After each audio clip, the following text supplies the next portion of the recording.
So for those of you in the room that don't know me, though you've been hearing my voice all morning, my name is Michelle Littlefield. I'm Assistant Dean for the College of Graduate and Professional Studies. And it's my privilege today to introduce our keynote speaker, Dr. Martha Wilson. Martha will address the audience, and then following her address, she and I will engage in kind of a fireside chat, question and answer style format, and hopefully we'll have time to take some additional questions from the audience as well. However, before we begin, I would like to take some time to reflect on my own time here at UNE. And some of you in the room may have heard the story before, so I apologize if it's redundant, but I'll try to be quick.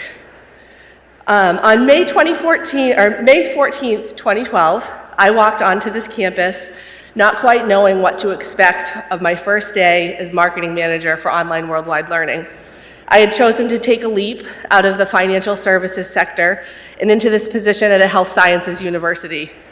Equipped at the time with a bachelor's degree, a decade of professional experience, and intense sleep deprivation from my 6-month-old son, who turned 7 today, I was eager to enter the new world of higher education. However, I was also a little bit worried that I'd be a corporate misfit in the land of Ph.Ds. I had the grit, but I wasn't sure I would measure up intellectually. Walking into your first day of work in a startup environment is pretty indescribable if you've never experienced it before yourself. I'm not quite sure how to accurately convey the feelings and emotions. It's a little bit of shock, a lot of confusion, a little bit of doubt, a lot of excitement. I settled into my first day, not in an office because I didn't have one, not onto my computer, there wasn't one of those either, and not even into my first project task because there was no playbook written for this kind of thing. All that I had was this and this. As I sat in the conference room on the 4th floor of Hersey Hall, I'd be lying to say I wasn't asking myself, what have I done, and am I really coming back here tomorrow? But I did, of course, and I've continued showing up for 1,662 business days since. And as I reflect back on my early days of OWL and my motivations for building my career here at UNE, I'm left with one underlying reason that I'm here where I am today. When you're lucky enough to cross paths with a true leader who has a vision, has passion, and is on a mission to build something wonderful, you follow her. For me, that leader is Dr. Martha Wilson. Soon after my first day, I learned that I was not working under a stereotypical boss. Martha has always listened to my input and allowed me to develop as the marketing expert that I am, an area that she never fails to acknowledge despite her 2 doctoral degrees she is not an expert in. Further, she has challenged me to continue to challenge myself by letting me step into new areas, operations, finance, technology. She has a way of pushing her staff out of their comfort zones while becoming both their biggest champion and their greatest advocate when they need it. She is unafraid of jumping into the trenches with us. Back in the early days, taking admissions calls on the 1-800 number, completing applications at the deadline to ensure we hit our goal, and coming into work on a Saturday to hand enter data into our CRM from stacks of printed course rosters. She is a true and humble leader. In 2012, Dr. Wilson led the creation of UNE's Online Worldwide Learning Unit as Associate Provost for Online Learning. This appointment, at the request of former President Daniel Ripich, came following Martha's incredibly successful tenure as Director of the School of Social Work from 2004 to 2012, where she built and launched the first fully online, asynchronous, accredited MSW program in the nation. At its height, the program annually enrolled more than 900 students from across the globe. As Dean of the College of Graduate and Professional Studies, Martha has led the University of New England to realizing an 18% compound annual growth rate in online program enrollment since 2014. Under her leadership, CGPS has grown from 2 professional staff in 2012 to employing just under 100 professional staff as of this year. She took this and empowered us all to create this. Dean Wilson holds 2 doctoral degrees from the University of Alabama, a Ph.D. in Administration and Planning, and a clinical doctorate of social work. She is an LCSW, ACSW, and has been an appointed faculty member since 1988. Please join me in welcoming our keynote speaker, Dr. Martha Wilson, Dean of the College of Graduate and Professional Studies.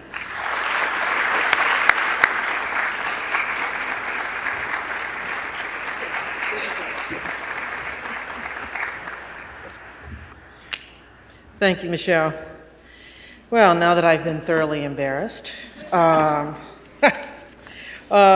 anyway, thank you for coming. I would tell you that these are interesting times in higher education, and particularly in distance education, and I want to talk a little bit about those. But before I get into that conversation, I'd really like to talk with you a little bit about where distance education has come, how far it's come. So, first question. Does anyone know when the first recorded instance of distance education or distance learning occurred, where it occurred and when? Anybody got any wild guesses? Well, if you said, the 1900s, you'd be wrong. If you said the 1800s, you'd be wrong again. If, however, you said 1728, in Boston, by a young man by the name of Caleb Phillips, who advertised a private correspondence course in shorthand in the Boston Gazette, you would be correct. We've been in this business for a very, very long time. As we move forward, late 1880s, we have the University of Chicago establishing the first major correspondence program in the US, in which the teacher and the learner were at different locations. Not surprisingly, before this time, particularly in Europe, education had been available primarily to males in higher levels of society. However, correspondence study, which was designed actually to provide opportunities for those who were not among the elite and who could not afford full-time residence at an educational institution, correspondence study was seen, not surprisingly, as inferior education. For those of you who are in our business, as you know, we still fight that battle as to whether or not we are a viable entity of learning. Not surprisingly, with the advent or use of radio after World War I, and then television, the advent of television in the 1950s, instruction outside of a traditional classroom had suddenly found new delivery systems. Not surprisingly, after that became audio and teleconferencing, particularly in public schools, in the military, business, and industry. We see the opening of the very first online university in Britain, called the Open University in 1970. In University of Wisconsin, we see the beginning of the use of innovative media to correspondence study. That's around the late 1980s with that. So what we've seen over time is that as new delivery methods have been coming about, they have found a home in distance learning venues. When we think about distance education, it's been traditionally defined as instruction through print or electronic communications media to persons engaged in planned learning in a place or time different from that of the instructor or instructors. This traditional definition of distance education is very slowly being eroded with the new technology developments that challenge educators to reconceptualize the idea of education and of lifelong learning. At the same time, interest in the unlimited possibilities of individualized distance learning has grown. As we've seen very recently since the 21st century, we've seen a rapid development of computer-related technologies, and I will tell you, the future is wide open for us with the new technologies that are coming. It's important for us to note that the United States was not the area that has not been the country in which we've seen the most important developments in distance education. Most of that pioneering work has been done abroad, particularly in Britain, of all places. In fact, the United States was very reluctant and slow to enter distance education as a marketplace. And when it did, the form of distance education that it entered into was actually unique to the needs of the U.S. Not having the economic problems of some countries or massive illiteracy problems of developing nations, the United States nevertheless had problems of economy of delivery.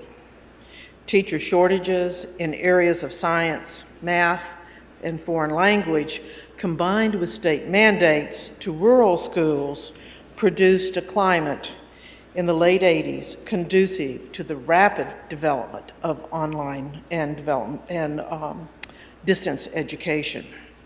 In fact, by 1989, virtually all the states in the U.S. were involved in some type of distance learning. Now, more recently, since the 21st century, widespread use of computers and the internet have made distance learning easier and faster. And as we know, as basically a virtual college ourselves, today virtual schools and virtual universities deliver full curricula online. There's been a rapid increase in distance education courses, particularly right after the year 2000, with the growth in online students topping about 20%. And in fact, although there's been some reduction of that, it is still a very healthy market of individuals coming in. We find that the majority of public and private universities now offer full academic programs online. Within the past decade, and I would say probably since about 2010, colleges and universities have been pushed to new distance educational structures, most of these driven by new technologies. For example, there's an increasing use of AI, artificial intelligence, in areas of student pathway progression. We've also seen the introduction of new structures such as MOOCs, massive online courses, and academies such as the Khan Academy. These innovations have driven, in large part, innovation within higher education. The current landscape, as we think about the U.S. and we think about higher education, can be best described as one that is increasingly focused on accessibility, affordability, and ROI, or return on investment, for the learner and the academic institution. It is also a landscape unlike any that higher education has experienced in past transformations. And I will tell you, as a individual who's been in higher education, part of the academy since the mid-'80s, this has been probably one of the most exciting times to be involved in innovation and a very nimble and agile way of being, if you would. So, what does the future landscape look like? And where are the opportunities? Because we are always looking for opportunities. Old models are either being rigorously questioned or are no longer valid. Two significant elements, I believe, will drive the future higher education landscape. The first one is students. Future students themselves will be different. The second one is the socioeconomic climate of rapid advances in new markets and industries that require different workers with different skills. These are going to be the drivers for us in the future. And as we think about the new programs and program development we're going to be doing, particularly in our own college, we're going to be looking to these kinds of individuals or these kinds of issues to basically plan our programs around. So first, let's talk about students. The learning needs of new students, regardless of age, are shifting. Most of you who teach understand this. Students in grade K through 12 who are in the pipeline to college are increasingly arriving on campus with learning experiences unlike their predecessors. They are less and less likely to conform to our image of college student, that traditionally aged full-time student living on campus.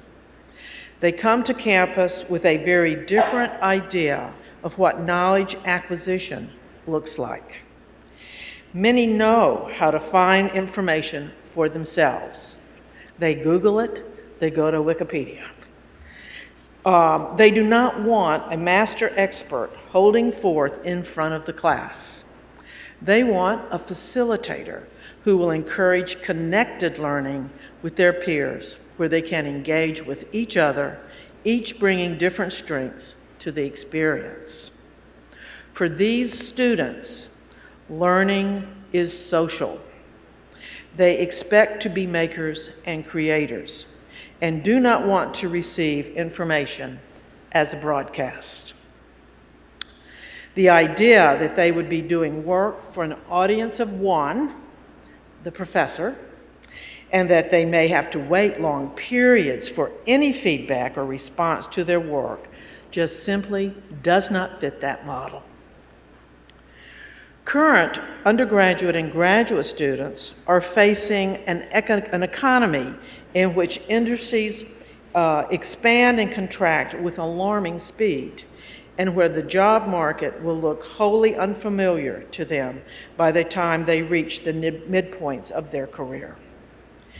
Mid-career professionals are trying to figure out what skills they need and how to acquire them to keep ahead in their professional fields. Concept of a successful career is also changing.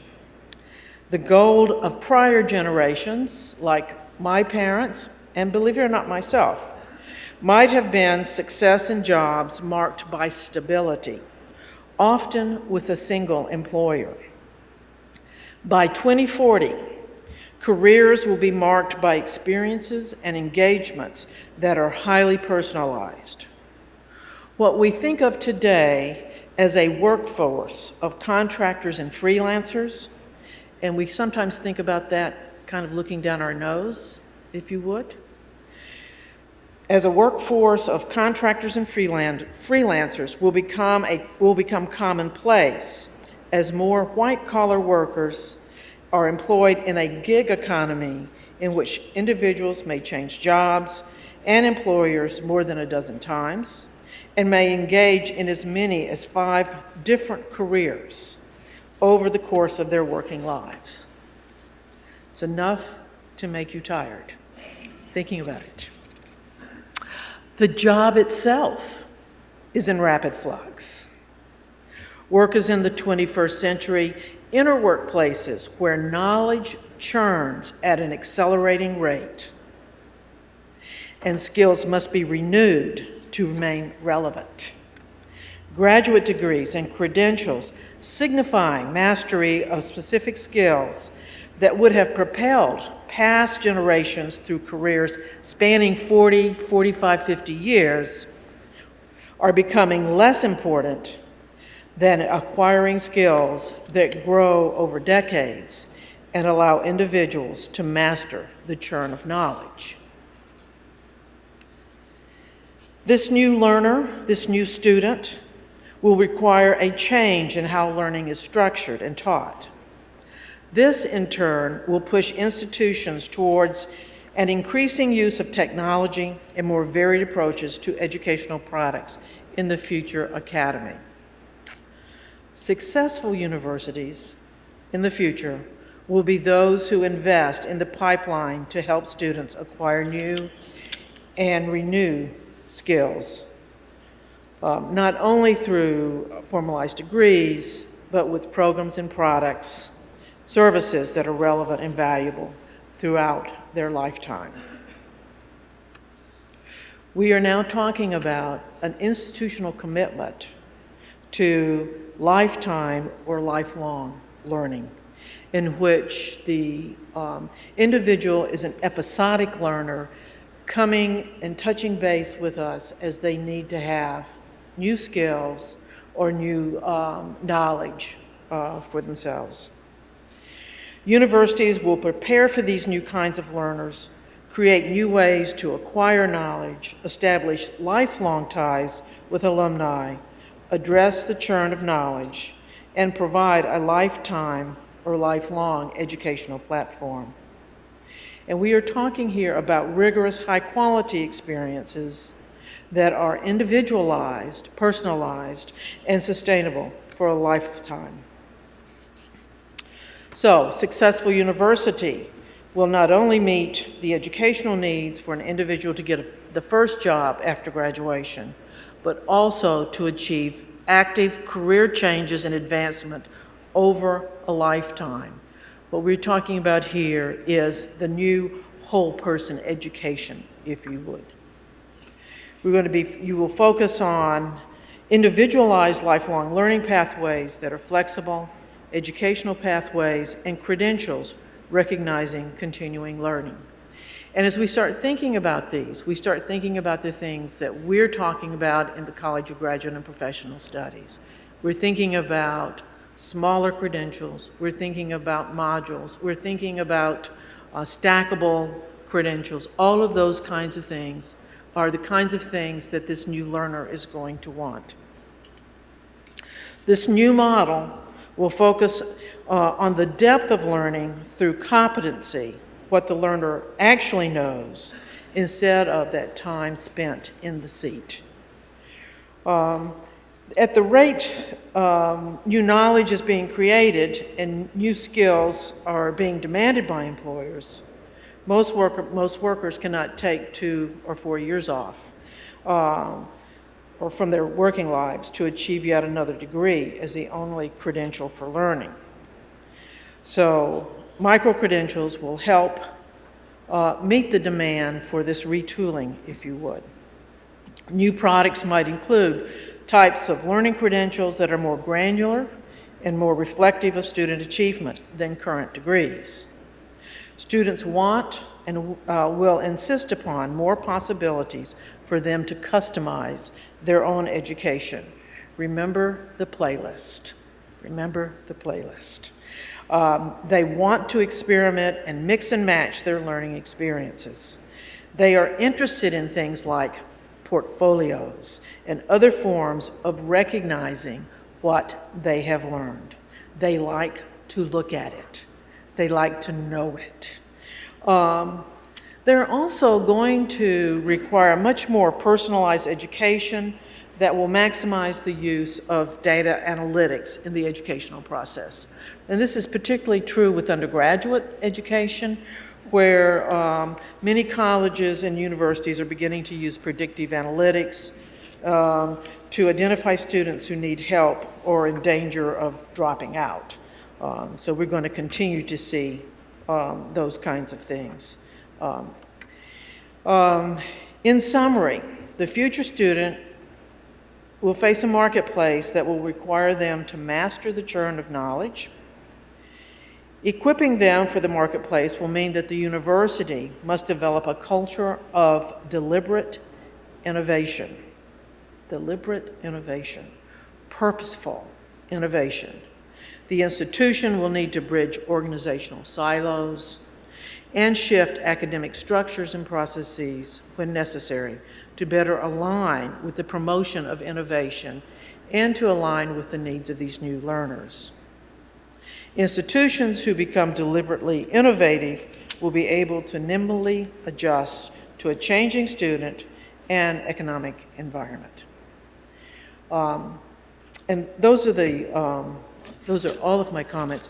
I want to just mention I was earlier today at a meeting down in Biddeford in which we were talking, not surprisingly, about budgets and where the university is vis-a-vis budgets and with other institutions of higher learning. And one of the things that was emphasized over and over and over again was the importance of an institution being able to look at the same scene and see different things in it. And that, in essence, is what our challenge is, to look at the same scene and find differences that will make that scene better for the individual who's going to be looking at it with us, that being the student. Thank you. All right, thank you, Martha, for your thoughts and your vision. So we have I have a few questions for you, or I'd like to have a little chat with you to expand a little bit upon your remarks, and we should have time also for some questions from the audience. So one of the first things I would like to talk about, you talked about the evolving notion of student, and their expectations are evolving as well. And we know that one of the things that's thrown around a lot in conversation is consumers just in general have this Amazon-like expectation when they're purchasing a product or a service. So I'm curious of your thoughts on how universities and administrators really need to change or rethink the way that they're doing things in order to meet the expectations of students that come in with this mindset. Well, that does happen to be almost all of the students that we have in our college. It is true that students today, and I think it's not just online students, I think it's traditional students as well, really do want to go ahead and have something right now, and which can be very difficult. Your mic cut off. Yeah. It's on now, thank you. Which can be difficult, particularly when what they're engaging in is programs that have time limits to them, okay? So we've got students, undergraduate students going into four-year programs at best. And how you maintain the interest and motivate those individuals, particularly if you're doing it in a residential setting, is very different than how you motivate and maintain these types of learners in an online environment. I think that let me see how I would say this.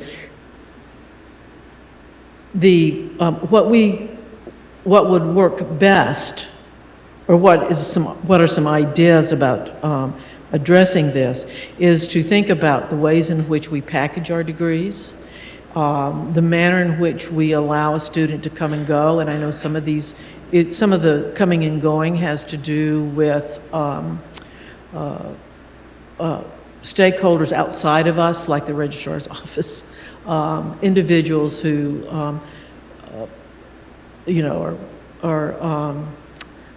are pushing us to adhere to particular policies, so that a stop out is a negative event, when in actuality it may be for a particular learner that a stop out is really what they need to do. They've had as much as they want, as much as they've purchased with that. I think we're going to have to look at new products. Mm-hmm. I've said this a number of times. I think we're going to need to look at smaller pieces of educational products, modules, short courses, those types of things. Certainly in the higher ed environment right now, things like a mini MBA are very popular. Those are the things that are critical. You know, looking at our market, understanding what our competitors are doing, as well as, you know, I think we need to look at price point, those kinds of things. So I think the arena is ripe for looking at all those things. Yeah, I would agree. I think, you know, you mentioned product diversification and micro-credentials, mix and match learning, all of these things. But I think it's no secret to anybody in this room or watching online that higher ed in general isn't known for moving at a rapid pace, right? We are innovative, but we innovate on our own timeline. What do you see as some of the biggest barriers to that kind of innovation? And, you know, how do we break through those barriers? So one of the biggest one is that we can have great ideas, but if we can't push it through the university to get the approvals we need, then, you know, we are stuck being late to market.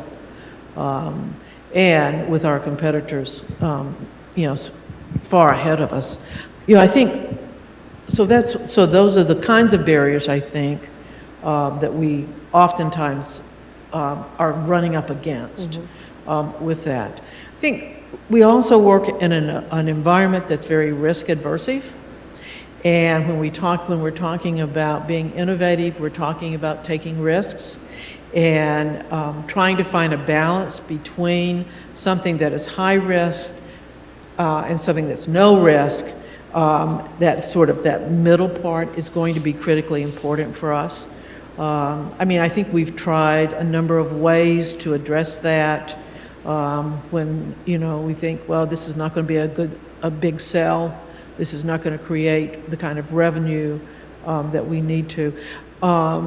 And, you know, trying to figure those kinds of things out. I think we've got a real opportunity with some of the stuff we're starting to do in surveying our student population and us being able to identify some of what their needs are going to be and us then starting to craft some of our offerings to them.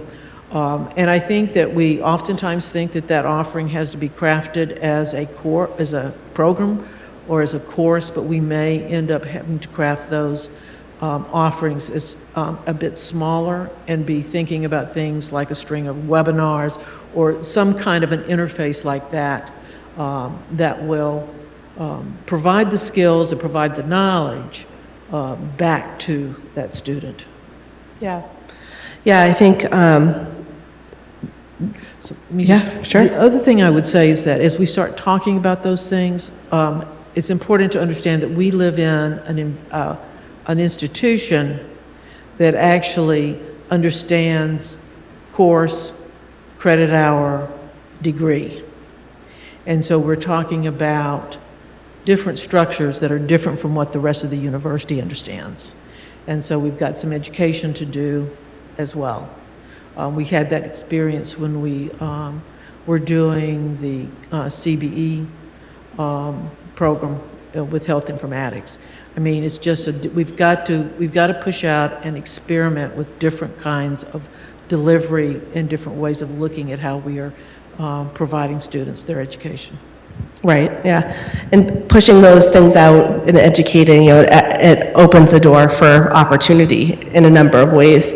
One of the obvious big topics in our industry is the cost of higher education, the student debt crisis. And I'm wondering your thoughts on how you see this innovation, these new products, changing or allowing universities to rethink their financial models and how we price our products.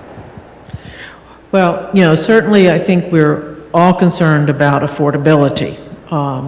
What's interesting is that in this meeting I was in this morning, the average debt load of a UNE student, undergraduate student, who completes their degree is, how much would you guess? $100,000, $70,000. You're going to be shocked. I'm glad you're all sitting down. It's $20,000. That is the debt load right there. And the debt load for somebody who completes a public institution degree is $1,000 less. It's $19,000. So when we think about affordability, I mean, I think with the undergraduates, it's really quite different than graduate students. So I think that's important also to understand with that. You know, I think we're dealing, when we think about finances, we're dealing with institutions that have a very set traditional way of understanding their work. And so I think that what's going to be critically important for us to do is to be able to provide business cases or ways in which we can demonstrate the ability to maintain an appropriate revenue stream with a less costly product.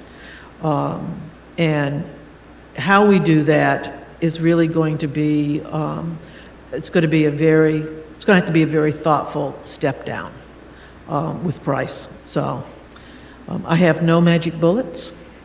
I wish I did, because I'd be firing them right now. But I think that, yeah, you know, we can do credit stuff, we can do non-credit stuff. I mean, I think that we can, if we can imagine it, I think we can do it, and if we can do it, we can price it, and be mindful of the fact that a person buys not just because of price, but they also buy because of the quality of the product. And if there's one thing we do at the University of New England, is that we have an excellent product. No two ways about it. So it's a matter of marketing that product as well. I completely agree. It's interesting, though, that even though we would all probably in this room agree that we have an incredibly high-quality product, there's still that stigma that surrounds online education in different pockets. One of the things you talked about was, in your keynote was the mention of soft skills, communication, leadership, for example. And I think some of those naysayers might argue that those are skills that can't be taught well in an online environment. So what would you say to the people that believe that to be the case? So it's interesting. Back in 2009, when we set up the MSW program, the online MSW program, the naysayers were at the accrediting body, CSWE, where you cannot teach relationship online. And you know, I think if you are a member of an accrediting body, you are always mindful about that kind of feedback and look at it and think about it. And my experience, so I was mindful of it. When, you know, and I was teaching the advanced clinical class. Boy, if you need relationship there, that's the place you need it. And I found that there was more relationship generated and understanding of relationship generated in the online class than there was in my face-to-face class that I was teaching. And that was in large part because I had a real clear sense of what the learning was for each one of the individuals in my classroom, my online classroom. And so I could craft for them individualized readings, those kinds of things in areas of interest that they had. They themselves then started doing that same thing within that classroom, establishing relationships, developing relationships amongst themselves. One of the amazing things is that when we graduated that first class, some of them were out on the West Coast, and they were coming here for graduation, and they were stopping along the way and picking up their colleagues as they were coming to graduation because they had those kinds of relationships with them. So they came in a bus. They had a great time. They had a great time. So I think we can teach those skills online. I mean, I think that the fun and exciting challenge for us in the future is going to be, if these are social learners, okay, if social learning is where these folks are, How can we inculcate that type of learning in our online courses? We are so different than what we were when I taught my first online course, with the kinds of educational technology that we embed in courses. It's so much different. It's so much more exciting. And I think that landscape it's going to continue, that changing landscape that, I mean, the world's out there, and these are the kinds of things these students are going to expect. That's it. Yep. The world is out there, and that's a big statement, so I'm going to wrap this up with one kind of very specific question regarding CGPS and UNE Online in particular. What do you see as the priority for us in terms of online programming for the next year, and even looking a little bit further, maybe out to 3 years or so? So I think the first important thing is going to be for us to get an associate dean, so that we can have more heads thinking. I second that. Yeah. I think that, so where do I see us going? I really do think we need to look at how we can help folks individualized, have a personal pathway that is very career driven. And do I have particular areas that I think we need, content areas that I think we need to develop degrees in? I leave that up to the academic side of the shop. Over a bunch of them are sitting over here, so over here, to identify some of those areas. I do think there's some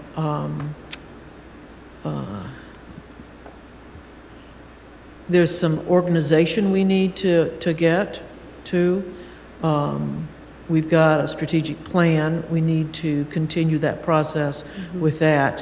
One of the first things I would like for a new associate dean to do is to develop sort of an academic master plan, if you would. I've spoke very quickly to the program directors about that, but so a plan that will basically push out the kinds of activities that we want to have over a particular a course of time, if you would.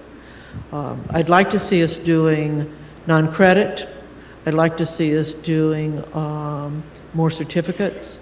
I'd like to see us basically developing pathways that might look like somebody in public health, a student in public health, finishes up their MPH, and then they go on and they get a certificate because they have an interest in applied nutrition, that they get a certificate in nutrition, and as they finish that in their career, they get an opportunity to advance into administration in their field, and so they go back to school and come back and get an EDD with us. I'd like to see us create those kinds of pathways for individuals, so that so they're connected with us throughout their career. I think there are a lot of opportunities for us actually in partnerships.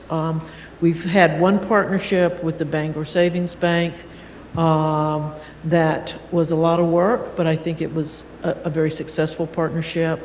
We are currently developing a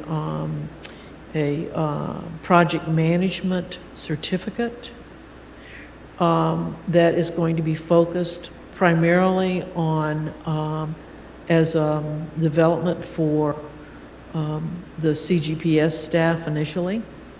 A lot of staff have expressed an interest in project management, getting a project management certificate, and so we're in the process of developing something along that line. We've got the Bangor Savings leadership material that we may also put into a competency-based type setup, delivery system. So those are the things just right off the top of my head. But I do think, very carefully seeing how we can pull apart and some of our current programs, and then put them back together in a way that benefits a particular student would be helpful, and would be an interesting pathway to look at. So, yeah. Great. So sounds like we've all got a lot of work to do. With that, we've, I think, got a few minutes. If anybody in the audience would like to ask any questions of Dean Wilson, now's your opportunity.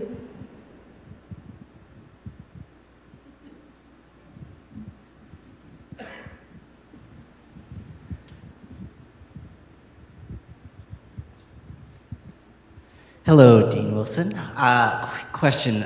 In regards to our non-matriculated course offerings, I just didn't know if you wanted to give a little insight on how that started out, but also the future of offering just individual courses that could potentially lead to certificates and other potential opportunities, and how, obviously, the high revenue and the high student population that they provide to UNE Online. Absolutely. It's the post-bac was referred to as the post-bac program, or the science prereqs. That's the program you're referring to, right, Josh? Yes. Okay. This program was actually developed out of COM, College of Osteopathic Medicine, by a small group of COM faculty who saw an opportunity to help students who didn't have all of the solid science foundation to go to medical school, to give them a lift up or to help them out with it. And it was gone great guns, as you know, with that. It's a program that's growing leaps and bounds, and it's really just simply because there's so much need there.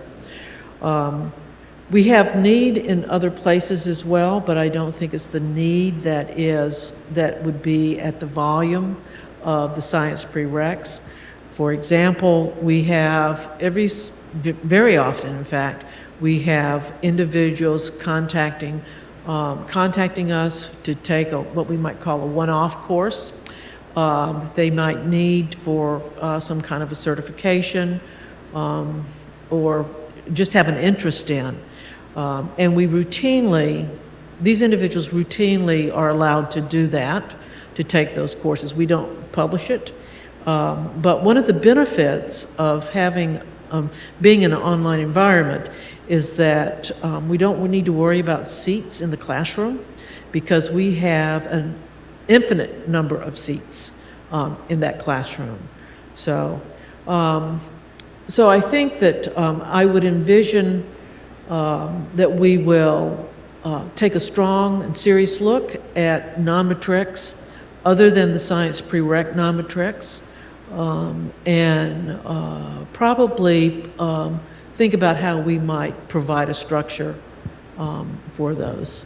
It's a little bit different in the academic programs, because these individuals are sitting with matriculated students, and so we have to be very mindful of that. The other thing is that these students are also potential matriculated students for us as well. So we want to be thoughtful about where it is that they are inserted in that. So I don't know if that answers your question or not. Oh, good. Thumbs up. I have a question about the social nature of learning and what you're talking about. It strikes me that what we're on the verge of is something that is a paradigm shift. That we're not thinking about students who come to university and then go out into the world. We're thinking about students who come to the university, form a community there, go out into the world and carry that community with them, coming back as needed in a much more fluid, sort of natural way, not just coming back for, I guess I need to get a graduate degree, but rather whatever their professional needs are. Mm-hmm. And that's a way of thinking about the social nature of how we learn, but also where the world is going and what we're seeing with other organizations that people feel attached to and that they feel is part of their identity. Can Can you talk for a minute about what that would mean for us in terms of how we think about prospective students, current students, and alumni, not as discrete entities perhaps, but perhaps as a continuum? Very good question. I think, it's pretty obvious, I think, given our larger social context, our society, if you would, that digital technology has changed the manner in which we communicate and the manner in which we interface and interact with each other. These are students that are coming in highly versed in those kinds of experiences in which their communication is through a digital means, and it's through a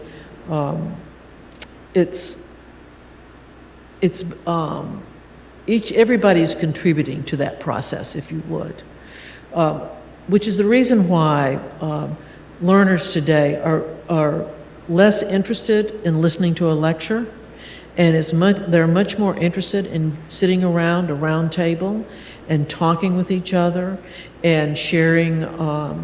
They may have read the same materials, but they're sharing their insights on those materials and what they got from that, those kinds of things. And I think that as we think about online learners, what we're going to see is that the delivery of knowledge to these individuals is going to have to focus in that area.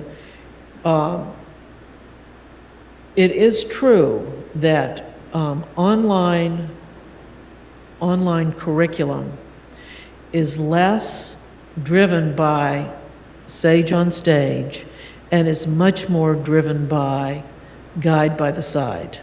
And I think this is what these particular learners are. I think we'll see much more use of case presentations, cases as a way to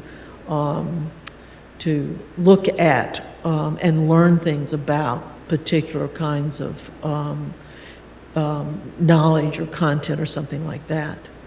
Individuals do form social circles. All of us who've gone through school probably still remember and probably still communicate with some of those individuals that, we sat in a classroom with and, went through comps, wrote comps or, had that terrible research course with that guy who made all those things on the board. I mean, we communicate with those folks over time, even though those individuals may be far removed from us time-wise with that. And I think that, so I think we've got that. I think we also have the forming of social networks in areas like LinkedIn, some of those kinds of platforms. And I think our ability to access and use those in the benefit of learning and the benefit of providing education to folks will be important for us in the future. So, no longer are we in the world of rote learning. I think that stops early on in elementary school. I think it is the social relationships that we develop that become so critically important to us, and that's the way in which we learn. So.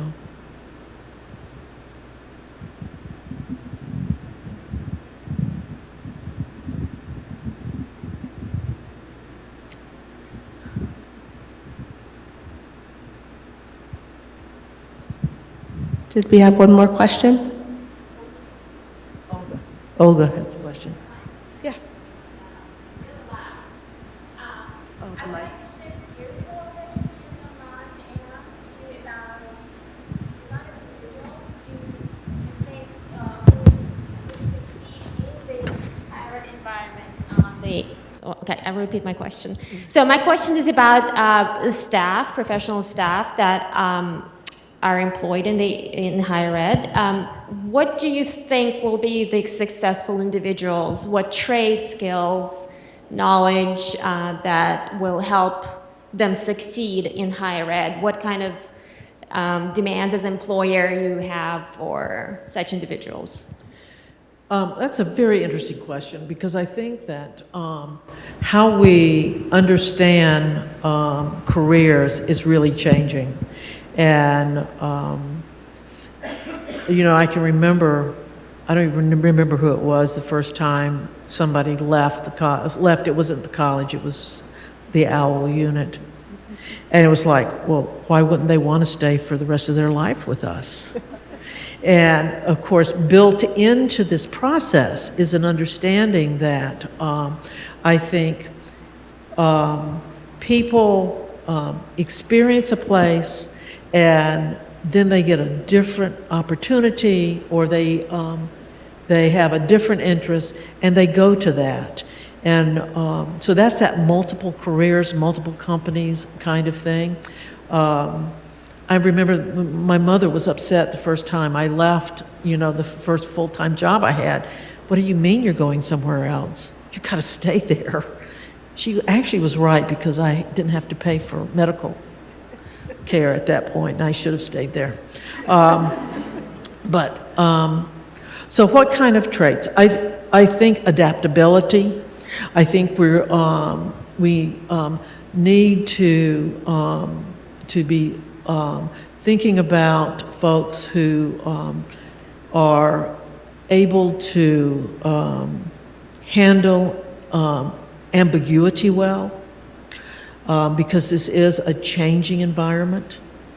I know these are odd words to be throwing out, but it's true. I think this is going to be critical. I think people who can be flexible, who can think outside of the box, and I say that with an understanding that sometimes outside of the box is just a teeny bit outside of it. People who are receptive to a different way of doing stuff. One of the hardest things that I've had to learn in my life is that there are many ways to go up that mountain, and while I think my way is the best way, honest to God, it's really not for all the people. It's just the best way for me. I think people who are passionate about what it is that they do, I think when people are not passionate, they just get kind of depressed and kind of down about coming to work. And it's no fun anymore. And the workplace should be a place that is stimulating and exciting.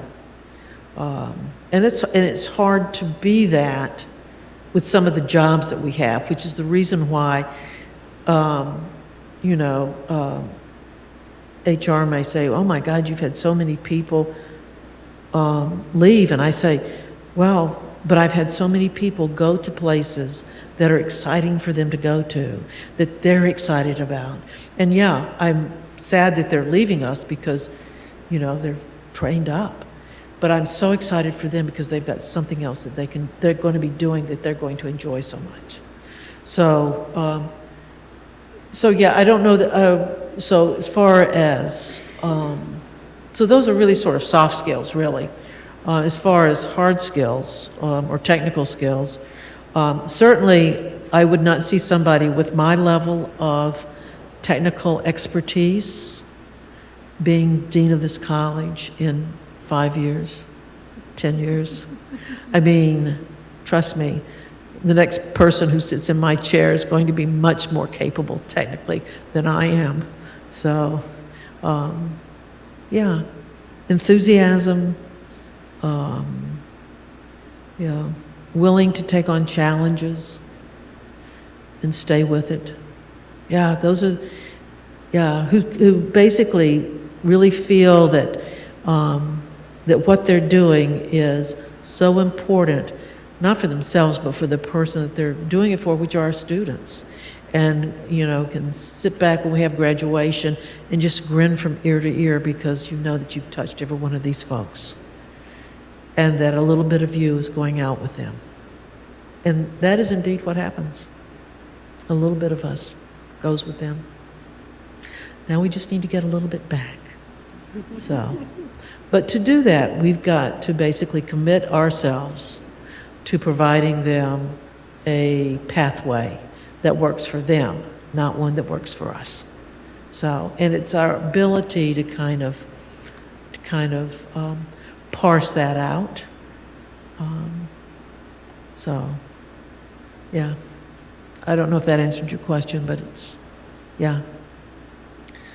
Great. Well, thank you, Martha, for all of your thoughtful comments, and thank you all for your engaging questions.